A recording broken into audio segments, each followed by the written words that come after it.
Pessoal, boa tarde. Vamos dividir aqui, né? Na verdade, eu vou aprender com o ministro Vieira de Mello Filho e nós compartilhamos algumas informações a respeito de tutela específica e tutela provisória. A combinação que foi feita é a de que nós introduziríamos algumas inquietações, tanto de ordem conceitual como de ordem procedimental, a respeito de tutela específica. Na sequência, emendaríamos com as tutelas provisórias. Das tutelas provisórias, tratará aquele que consegue entender de temas mais complexos, né, com uma facilidade muito maior, que é o ministro Vieira de Mello. E na sequência, se for o caso, se o ministro Vieira de Mello entender que é adequado, tal, a gente pode voltar para visualizar alguns esquemas que nós preparamos sobre as tutelas provisórias também. A intenção de usar os slides foi muito em função de esse tema ter alguns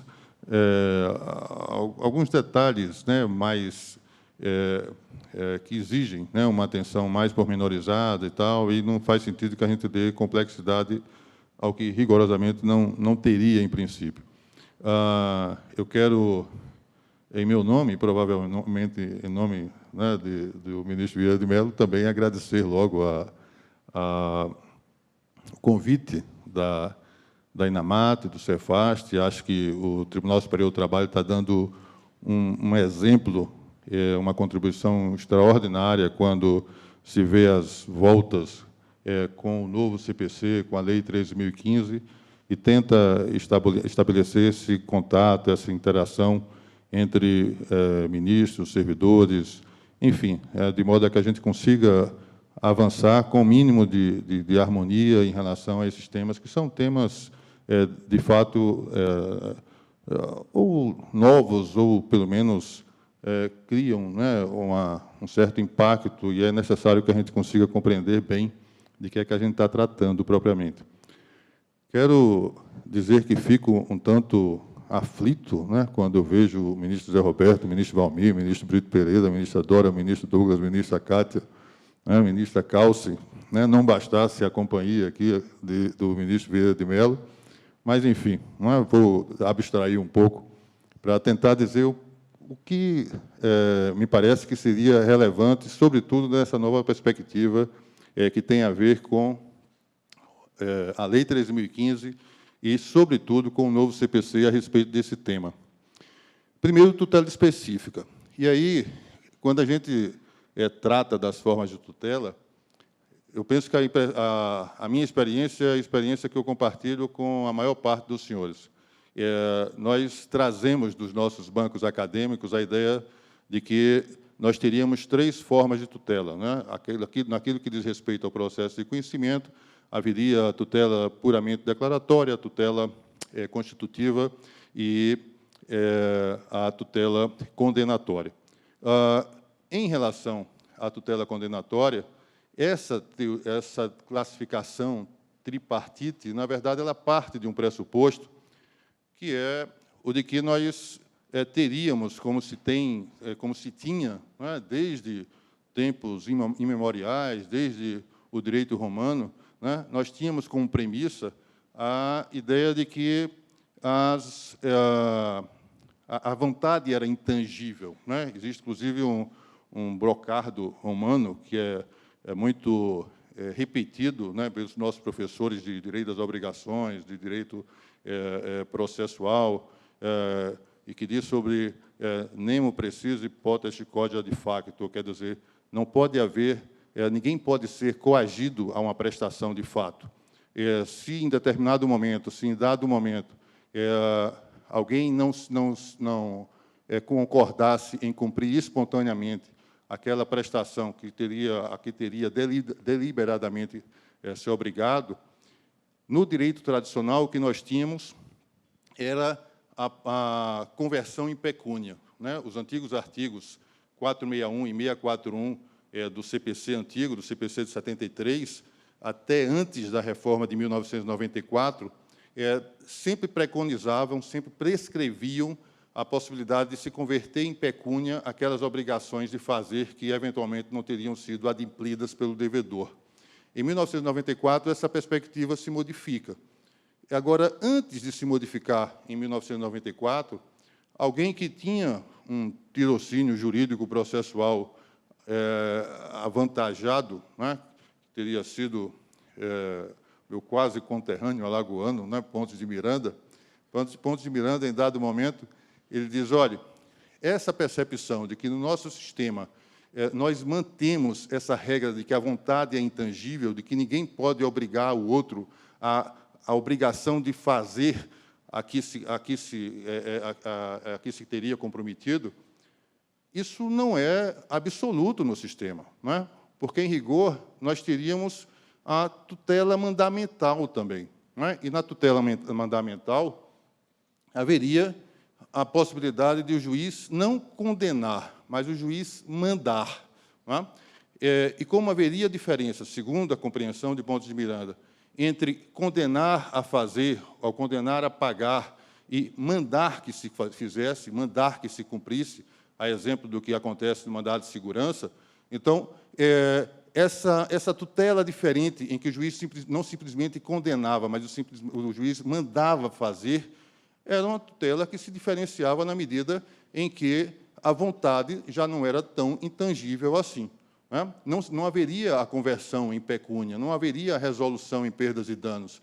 A parte, e no nosso caso do mandado de segurança, o que nós temos é o ente público, a autoridade coatora, melhor dizendo, ela é obrigada a cumprir aquela determinação. E quando a gente vai a Pontes de Miranda, é curioso, porque, em dado momento, ele diz assim, mas a tutela mandamental ela não se confunde propriamente com a tutela executiva, porque, na tutela executiva, o juiz não manda simplesmente. O juiz comete um ato, o ato de determinar que alguém cumpra aquela prestação. Cumpra aquela prestação pelo devedor. Na tutela mandamental, é o juiz que determina que a parte cumpra, e quem vai cumprir é a parte. E é por isso que são utilizadas medidas coercitivas de execução indireta. O juiz induz a parte a cumprir ela própria a obrigação. Mas dizia Pontes de Miranda, a tutela executiva é diferente.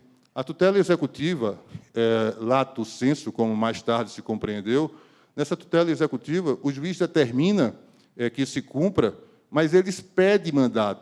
Porque, como, por exemplo, acontece na ação de despejo, o oficial de justiça vai ao lugar, né, onde tem que ser executada aquela ordem, a ordem de despejo, e é ele quem está, numa medida subrogatória, portanto, substituindo a parte que não pode, pelas próprias razões, né, usando a própria força, pôr para fora o locatário inadimplente, é ele, o juiz, por meio do oficial de justiça, que estaria a cumprir aquela ordem. E, nos dois casos, tanto da tutela mandamental como na tutela executiva, você tem a ruptura, o rompimento daquela concepção tradicional segundo a qual todas as obrigações de fazer se converteriam em perdas e danos. O que é que acontece de algum tempo para cá, e muito por influência das reformas que aconteceram no CPC de 1973 ainda, né, dessas últimas reformas? É que as modificações do artigo 461 e do artigo 641, mas, sobretudo, do artigo 461 do CPC, fizeram ver que o sistema avançava a ponto de fazer com que essas tutelas, a tutela mandamental e a tutela executiva, lato sensu, fossem, em rigor, compreendidas não como novas formas de tutela propriamente, mas como modos de cumprir, de executar aquela tutela condenatória que estaria pré-estabelecida.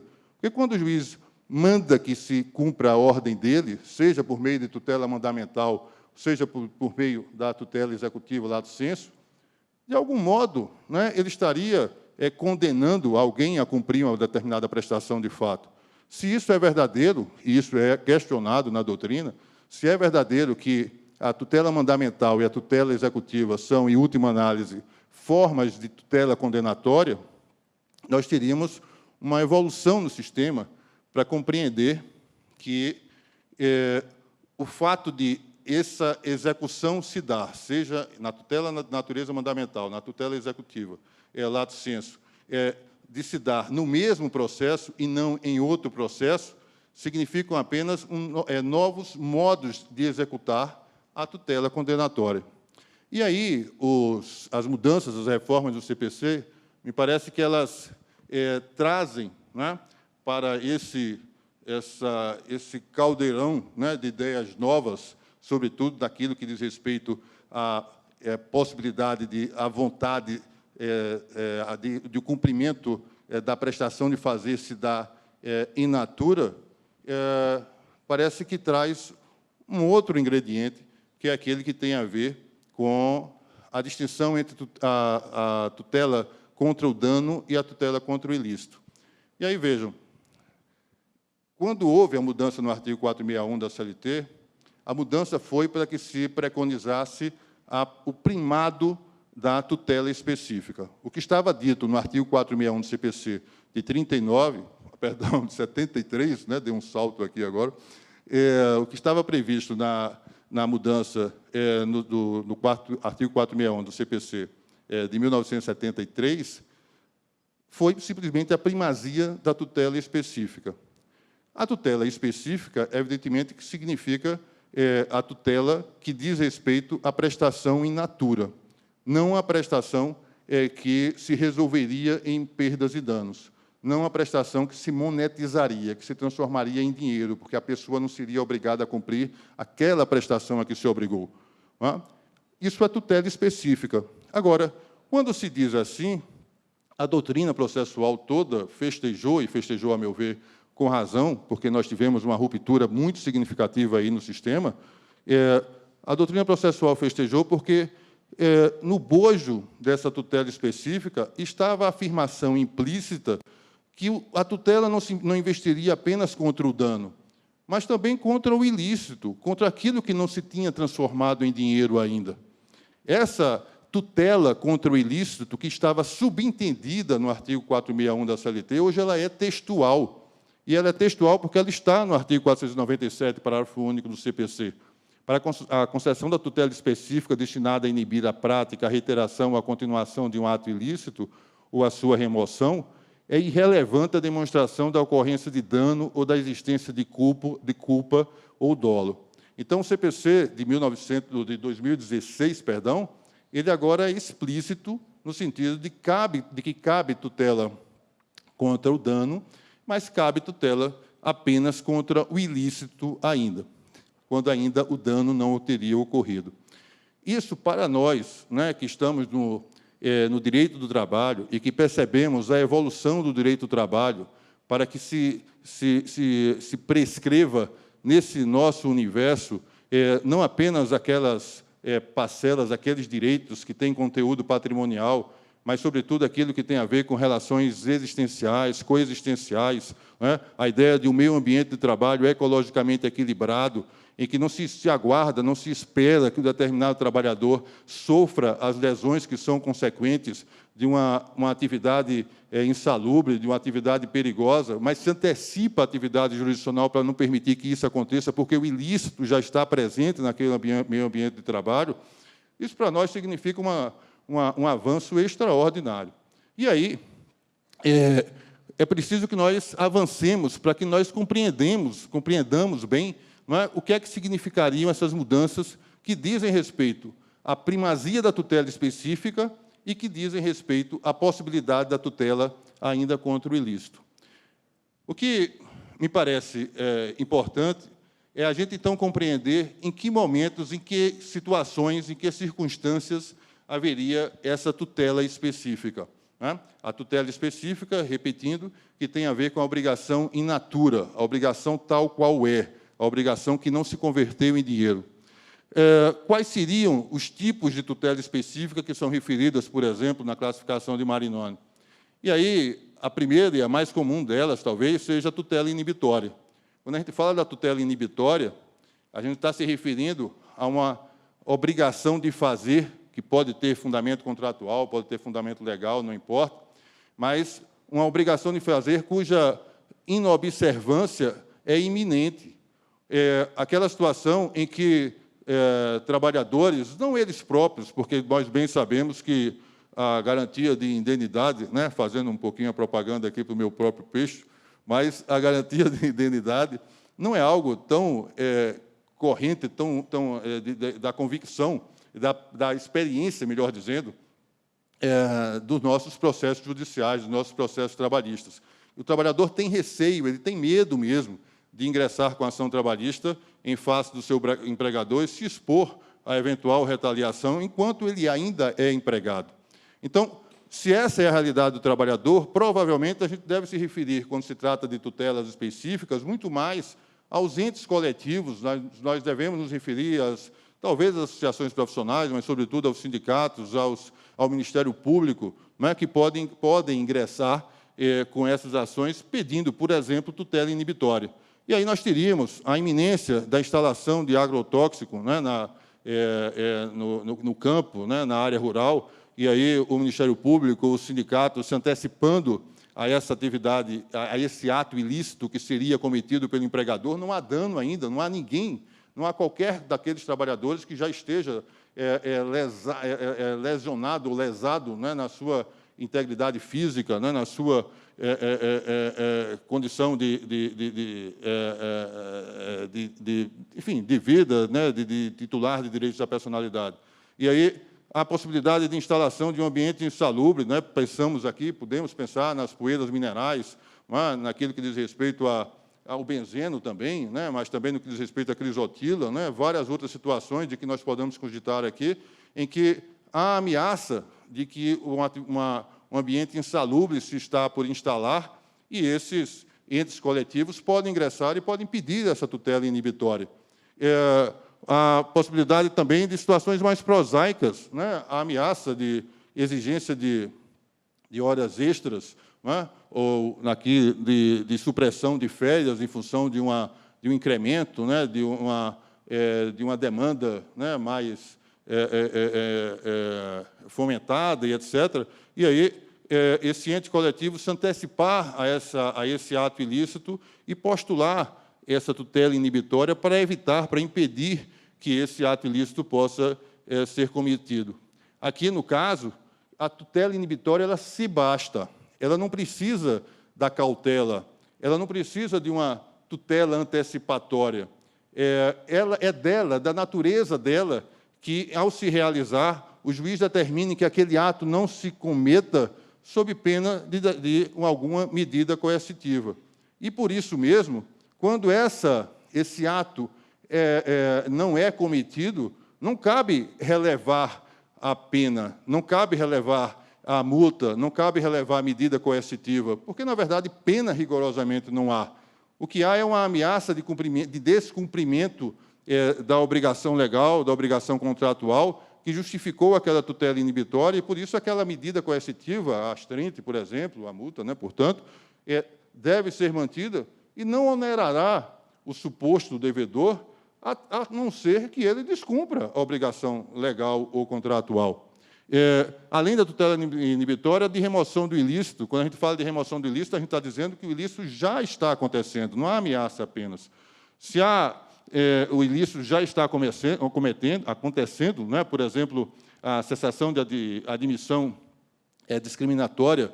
Quando eu falo de cessação de admissão discriminatória, eu me lembro, já citei esse exemplo mais ou menos umas 387 vezes, né, vou citar novamente, porque foi alguma coisa que me chamou a atenção. Eu estava ainda, né, no Tribunal Regional do Trabalho, e uma procuradora me mostrou um inquérito civil público, no qual a denúncia inicial era a denúncia de discriminação de mulheres feias, né? Eu até imagino que elas não existam, mas, enfim, né?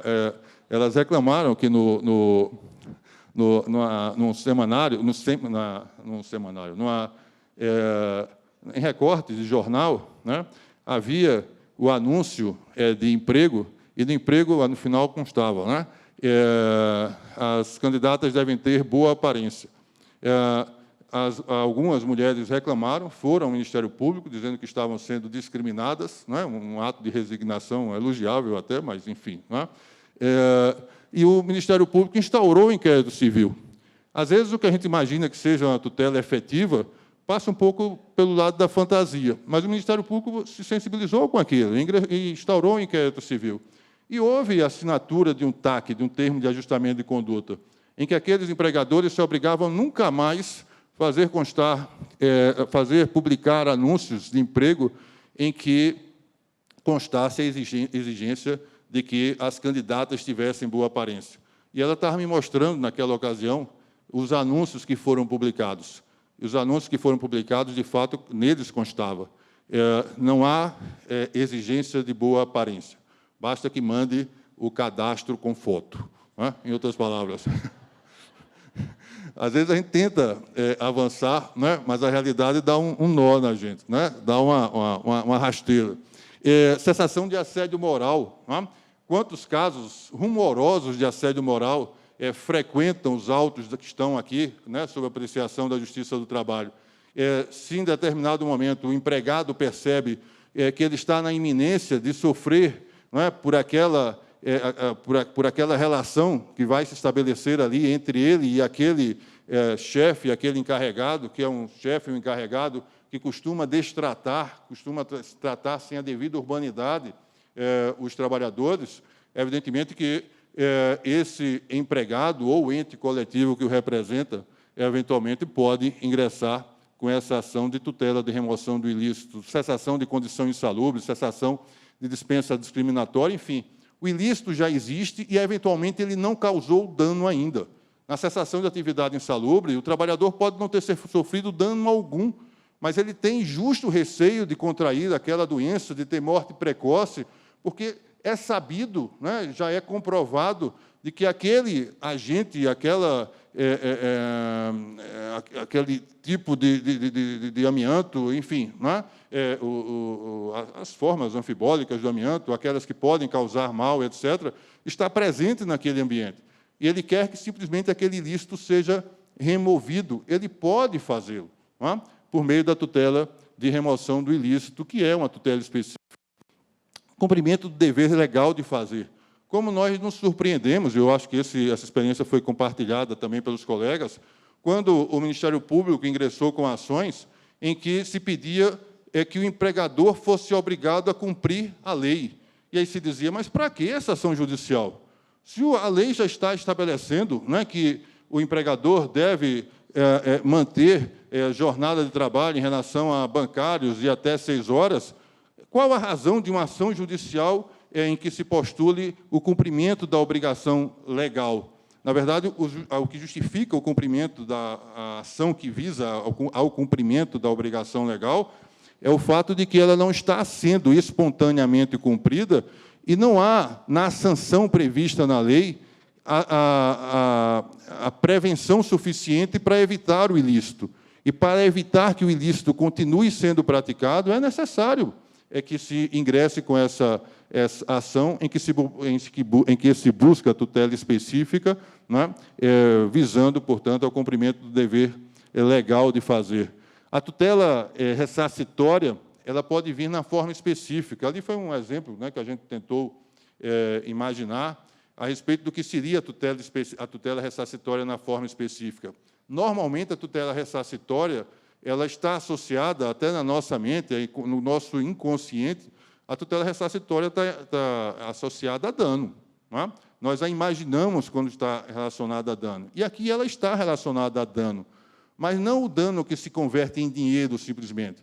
O que o empregado quer, porque, em dado momento, um sinistro qualquer aconteceu na empresa e as suas vestimentas ou as suas ferramentas, de alguma forma, foram danificadas, ele não quer ser ressarcido pelo equivalente em dinheiro, ele quer as suas vestimentas, as suas ferramentas, né, o seu material de trabalho, tal qual era, e essa tutela será tutela específica, não é tutela contra o dano, é tutela é tutela contra o dano, e ela é tutela específica. O que significa dizer que tutela específica e tutela contra o ilícito se combinam e muito, não se confundem, não é? A tutela específica pode ser tutela específica contra o dano, porque a tutela é ressarcitória nesse caso.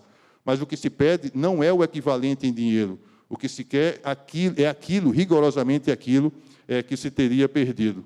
E um exemplo mais claro, né, de como as obrigações de fazer podem ser tuteladas, podem ser protegidas na forma específica, tem a ver com as chamadas tutelas de adimplemento.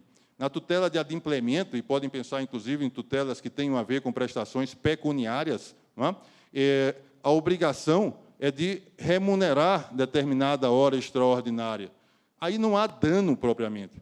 Não é? O que se quer é que se cumpra a obrigação, seja legal, seja contratual, tal qual ela foi prevista, contratual ou legalmente. Não é? E aí a tutela do adimplemento pode ter a ver, né, na sua compreensão da obrigação in natura, fornecimento do salário de utilidade na forma in natura contratada.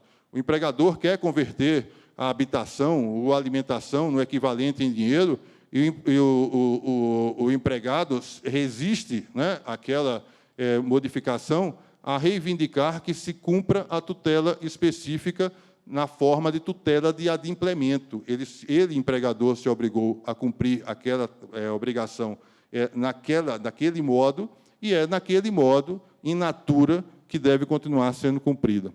Muito bem. Algumas observações que parecem interessantes, né, que têm a ver com a tutela específica e que teriam sofrido modificação aí nos últimos anos, né, aliás, 20 anos, né, esse tema foi enriquecido pelas últimas reformas, inclusive do CPC de 1973, e que me parecem que introduzem, né, aquilo que a gente vai ver na sequência, que são as tutelas provisórias. Primeiro, tanto o artigo 461 quanto o artigo 497, hoje, do novo CPC, se referem à prestação da tutela pelo resultado prático equivalente. A tutela pelo resultado prático equivalente, na verdade, é um momento do novo processo em que parece estarmos vulnerando aquilo que é o princípio da congruência, quer dizer, daquela correlação perfeita entre os limites do pedido e os limites da tutela, né, que pode ser concedida. Quando a gente fala do resultado prático equivalente, a gente está a dizer que o juiz, independentemente de a tutela específica ser postulada, quando ele percebe que aquela tutela específica se inviabilizou ou, de alguma forma, se tornou inviável, tendo em vista as circunstâncias concretas, ele assegurar uma tutela que seria tutela específica, mas que apenas faz com que os efeitos equivalentes se apresentem. E aí, os exemplos citados pela doutrina processual, pelos processualistas lá do direito processual civil, nos servem nitidamente, porque tem a ver com a experiência que nós próprios temos, sobretudo em ações civis públicas. Não é? Dizem os processualistas, e isso é recorrente, quando se pede, por exemplo, a cessação da insalubridade,